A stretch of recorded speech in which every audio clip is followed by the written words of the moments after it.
I said always we need time for this boys. It was the first time together. Coach Engin Firat atigite wĩra thutha wa gũtungata na Harambee Stars kuma mwaka wa 2021 kuria ahotete gukorwo anyafarite ngucanio 23 akihotana ngucanio 7 akihura draw 7 na kuhotwo maita 9.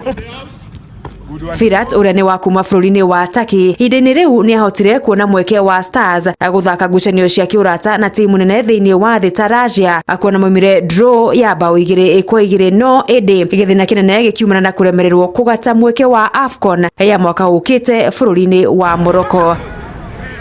Firat hingo ciothe anahotwo ngucanio ndagaga kĩgwatio makĩria wagi wa iharo cia gĩbũrũri. And the reality is in the last 31 years Kenya was 2 times at AFCON. I was shocked, I really didn't know it.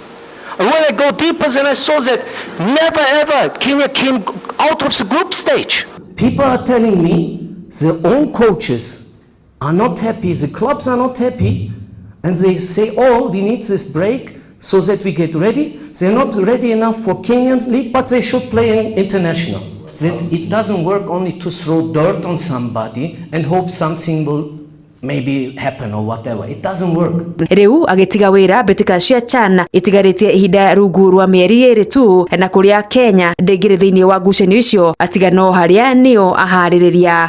The coach of the national team decided to terminate, to exit the contract, and that we have to find a solution now moving forward. You know very well the preparations of the stadiums is going on.